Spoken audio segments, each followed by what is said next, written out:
okay. Sunglasses. And the way they would do that, we would blow these big balls.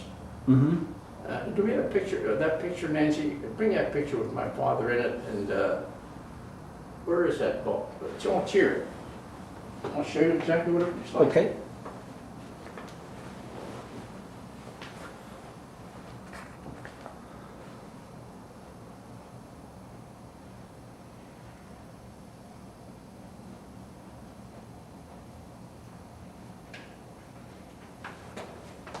I worked at this glass factory. And this is how they made, see this big ball here? Yeah. This is a blower making a ball. This is my father. That's your father right That's there? my father right there. Okay. And he's cutting it in half. And then he, with a diamond, he would cut it in 4 pieces and put paper in between them. And then girls, right over here, with a stylus, would put these pieces in there and then cut them in the shape that you want, oval or whatever shape Okay. you want. And then they would put them in a flattening oven to get the, they would go through this flattening process to get the shape that, you know, concaveness and stuff like that. Sure, you want okay. in. And then they would send them to New York and they would mount them on frames. Huh. And that business is completely gone. Now that glass he's blowing isn't It's a ball. Completely transparent. It has like a color tint. Oh yes, it was all transparent. Okay. And this is the owner of the factory. He's holding one of them over here. This is the founder of the factory. Okay. And this is how they gather it through they'd have to have a face mask which would have a mouthpiece on it Mm-hmm. and big colored glass there so that you So could that the face light- the oven. Okay. And they would gather it out of there. And this is making the cap. This is where you started out to make the cap. And then they don't show the swing hole here, but and the girls, they had at that time when I was, well, they had a couple hundred girls just cutting sunglasses. Now they do it all by, it's all drawn. It's not, none of it's blown. That's very interesting. I Yeah. like that. This is old. But I worked in that factory for, about 4.5 years. Okay. And what happened was that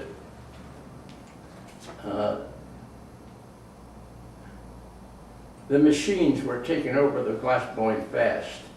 Okay. And so I said, you know, this is ridiculous. Plus the fact that blowing glass, anytime you mention glass blowing, people think of a circus. Where people have these little pipes, you know. And yeah. This pipe weighed 20 pounds. 20, 25 pounds of molten glass on the end of it. So you're basically at the gym all day. It was, you know, when you were blowing, you would look down in this hole, and you didn't have to blow hard. You don't have to blow hard in gas. Hot glass will, and you had to keep it straight. Mm-hmm. So, and then it would take the caps off of both ends, Yeah. crank it through the center with a cranking iron, Mhm. a hot iron, and then send it down to the flattening oven, and they would flatten it out. Okay. And then they would make window glass out of it. They would I make think I it. understand what you're saying. If you make it like that and then split it this way, you essentially just have to take the curve out now. That's right. That was window glass. Okay. That's, As a matter of fact, when you see the White House glass right now, you made that? the GI shop made that the glass for the White House. When did you first start working at that plant? I was, first time I worked there, I was 16 years old, Mm-hmm. and they had a press shop where they would make ashtrays and gear shift balls, you know, all the cars used to have a gear shift ball on it. Yeah. And it was glass, and they would just screw it onto the pedal, Mhm. the gear shift, which was on the floor. Yeah. And I worked in that glass factory one summer there as a carry-in boy. The pressers who would make this glass would put it on a paddle, Mm-hmm. and I would run back and forth to a layer, they call it, which is tempers it. Mm-hmm. And just moves up slowly and to where it's treated that it won't explode or anything like that. And I worked there. Then I worked as they made ashtrays and other deals. Mhm. that needed finishing, and you finished them by grinding and polishing them, grinding them on an emery wheel, Mhm. and then it would go on a stone wheel, and then it would go on a wooden wheel, and then it would go on a felt wheel to put the shine on. The buff. The glass industry was very, very interesting in those Yeah. days. Now it's all done by machinery. There's no. Sure. I don't think you can find it. You cannot find a. Glass blowers today are the ones that make the funny glass for circuses and stuff like Mhm. that. There's no. All the rest of it's done. by Sure. us. Automation is probably, No question about yeah. it. Now, if you started when you were 16, had you finished school yet? Or tell me a little bit about your education. Like what? When I say 16, it was summer work. Okay. My parents made sure, and I'm thankful to that, they were totally uneducated. All Mhm. four of their children got a high school education, and they raised all four of us during the Great Depression. Mm-hmm. And so I went to school and graduated from high school in 1940. Went to work in that glass factory. Different jobs. I had a number of different jobs in Mhm. the factory. But the one thing that was, that factory was run by Belgians. And if Mhm. you weren't Belgian, you were going nowhere. Yeah. Finally, we got the glass blowing because all the Belgians had died. The Belgians did not have big families. Okay. And then the glass business started to go down. So I went to work for a glass factory in Morgantown, West Virginia, where they made vinegar bottles. Okay. And that was absolutely the most boring job in the world because they came off by the thousands. And if you had to go to the bathroom, no problem. The boss would come over and just wipe a bunch of those bottles off the conveyor belt, crash them and use them as, remelt them, and stuff like that. That's how you went to the bathroom. Okay. And finally I said, there's got to be a better way. And I was downtown in my hometown where a group would gather at nighttime. And that group would talk about opportunities, but there was always a school teacher there named Mickey Titus. Mm-hmm. And we called him Mickey after we graduated. We didn't call him that. We called him Mr. Titus when we were in school. And I was complaining about opportunities. And boy, he told me off in front of that whole group. One night he says, I get so tired of your crap. And he said it more vivid. Mm-hmm. He says, with the opportunity that you have, 48 months of free college, and you sit here and tell me there's no opportunity. I said, I'm 26 years old, Mickey. Well, there was another teacher there I was a good friend with. He was a current teacher. He says, I'll get you in school. Okay. I says, who's going to take a 26-year-old in school? And next morning, he picked me up at 5 o'clock in the morning, and we drove to Indiana, Pennsylvania, 90 miles away. Uh-huh. They gave me a bunch of tests. I met the dean of the school. Kalmanek was very, very familiar with those. The following Monday, I was a college student, majored in mathematics. That's fantastic. But you see what I mean? There's, many times in life, there's help, which we pass it by. We don't listen to it. Mm-hmm. Well, this guy shoved it down my throat. Sure. And how amazing is that? Like, it's almost like he's a guardian angel, because think of how great your life has been. No question about it. It has been because, I started out in industry. I mean, in teaching school, Mm-hmm. right here in George Mason in Falls Church, where I met her. Mm-hmm. And after I met her, then the family started to arrive. And that's why I'm very sympathetic with school teachers. They're the most underpaid people in the world. Mm-hmm. And they're dealing with our most precious They have the asset. most important job in the world. Yeah. And yet people say, "Oh, they're making $45,000 a year. That's a big deal." Yeah. That'd be making $75,000 a year. Here's a person that takes up computer science. Mm-hmm. You graduate from college and they start out between 60 and 65,000. Mm-hmm.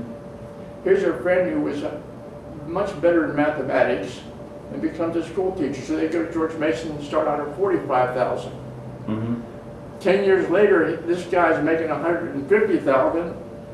The superintendent of schools is not even making that kind of. Yeah. So anyway, I got to that particular point fast, Mm-hmm. and I went to a company called Melpar, which is now Raytheon on Route 50, Oh, okay. that big building there. And I had just completed a fellowship that was offered to me by General Electric Company as a teacher to attend school at Rensselaer Polytechnic Institute in New York Mm-hmm. for a whole summer. And I got real advanced mathematics. As soon as I went into that plant, they hired me right away Okay. to do mathematical simulation of aircraft. Yeah. And then I kept advancing through that company, and finally, to make a long story short, I retired as the vice president in that organization. Oh, that is fantastic. Well, it shows that the worst that you can do is complain that there's no opportunity. Right. Yeah, I mean, your parents didn't speak the language. You came from a small town where you were discriminated against, and you moved through hard work and a little bit of luck with the right guy who got you there, and then more hard work. It got you up to an amazing. And one thing I made sure is with my kids, that they understood that, you know, that I will send them to college, Mm-hmm. 4 years. Mm-hmm. There's none of this 5-6 years business over here. I can't make up my mind what the major is. You'll know your major before you start. And all 4 of my children graduated, 2 of University of Virginia. Yeah. 2 of them are, one of them retired at 50 years of age. Yeah. So sometimes, you know, I think in life, the old style firmness is more effective than what would you like to do. Mm-hmm. Mm-hmm. I hope I'm not boring you. No, I actually, no, I agree 100%. Growing up with myself, I mean, my parents had more of that Mhm. type of a mindset, and it's frustrating now to see modern parents, and their heart's in the right place, they think they're doing the right thing, but they always give the kids choices, and they ask, and it's like, be the parent, tell them it's time for dinner, you're gonna eat broccoli, I mean, and you don't see a lot of that, and I think that people are better off with a little bit of firmness. Well, you know, the thing is, there's a lot of support for you too. For instance, I remember I had a laundry box, and every week I would send it home. Mm-hmm. You come back, everything pressed, you know, and stuff like that. And Mhm. my parents were very supportive, and yet, as each one of their children went to work, we got out of the hole that we were in because on a worker's wage, raising a family of 6 was not easy. Mm-hmm. But with Anita started to work, I started to work, we got a refrigerator, we got this, we got that, you know, and Actually, can you go on about that? When you were growing up, how did you do? Like, what? Tell me about. I mean, because for myself, the only thing I've ever known is going to a grocery store, getting anything you need, essentially in one localized place, and bringing it back and putting it into an electric refrigerator. Did you have ice boxes and we had an ice butchers? box, and we would put a sign up that there were 4 corners, 4 holes, Okay. and whether you wanted 25, 50, or 75, or 100 pounds. Okay. And you'd put that up in your window, and the iceman would stop and pick it up, and you would leave 20 cents or whatever it was to get that ice. And how big was an ice box? Is it about the size of a refrigerator? No, it was about half the size of a refrigerator. It would just, don't forget there was a 25-pound block of ice. Uh-huh. It would last about 2 days. Mm. And you would put your meats, eggs, and real perishables in there. How long would they last? The ice? How long would the food, like for instance, if I put, Two or three, couple days. okay.